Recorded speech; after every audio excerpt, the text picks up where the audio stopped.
শহীদ আল্লামা দেলোয়ার হোসেন সাঈদীর ছবিতে দেখলাম যে কিছু যুবক সেখানে জুতা মারতেছে, লাঞ্ছিত অপমানিত করতেছে। তো এখানে দুটা বিষয় আমি কথা বলবো যে শহীদ আল্লামা দেলোয়ার হোসেন সাঈদী রহিমাহুল্লাহ তিনি মৃত্যুবরণ করেছেন।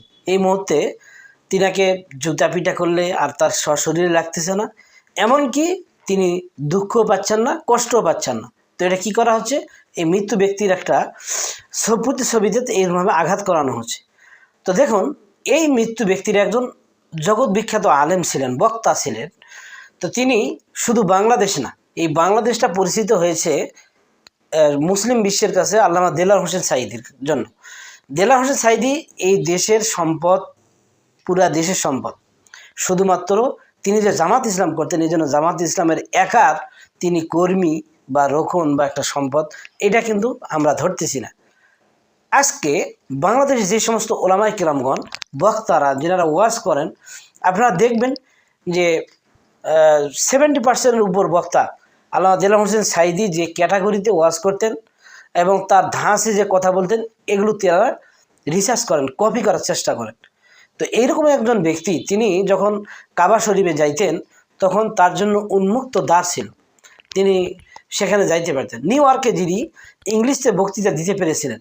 তো এই দেলোয়ার হোসেন সাঈদী সর্বদা তিনি ধর্ম নিরপেক্ষার বিরুদ্ধে ছিলেন এবং ভারত বিরোধী ছিলেন, যার কারণেই একটি দল তাকে সহ্য করতে পারেনি। এই অপরাধে তার উপর নির্মম অত্যাচার, জুলুমের কালো অধ্যায় চলে আসলো আমাদের এই দেশে। তার উপর দীর্ঘ 10 বছরের উপর, মানে দীর্ঘ 1 যুগ ধরে তিনি কারাবরণ সেখানে করলেন। দুনিয়ার মুক্ত আকাশ বাতাসে তাকে ঘুরতে দেওয়া হলো। তো এইরকম একজন ব্যক্তি, তিনি সারা জাগানো একজন আল্লাহ তাআলার বান্দা।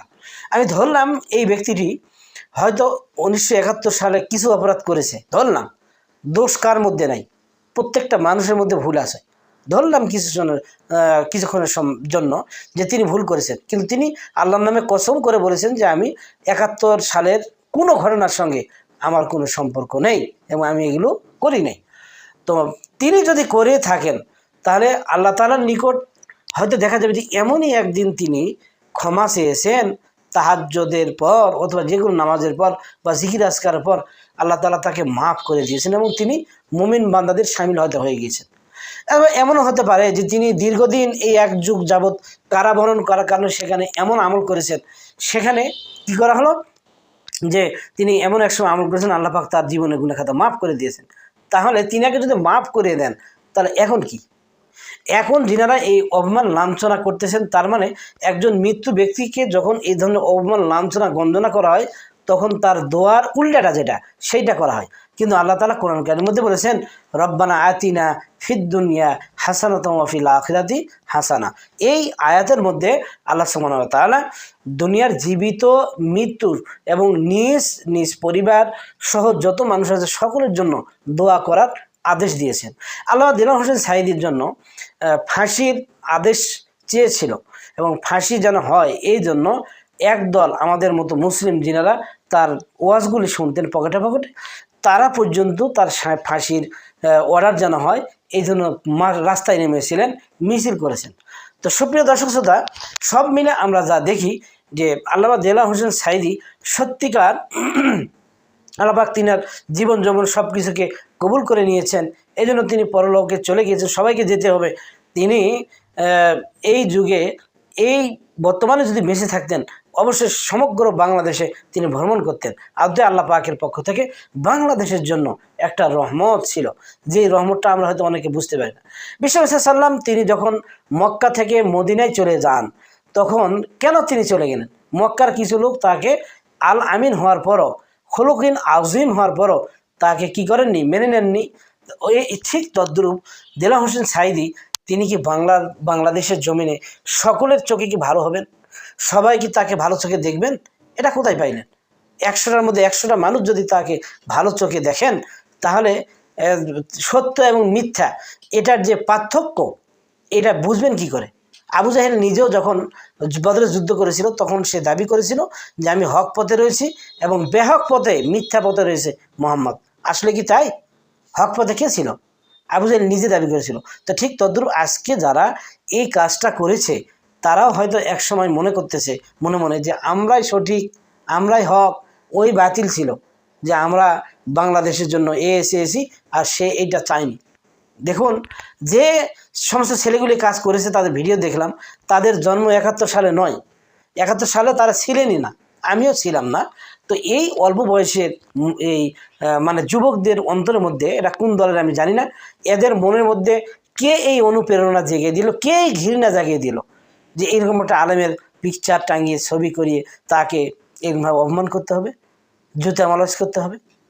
তাদেরকে এইটা কে শিক্ষা দিল?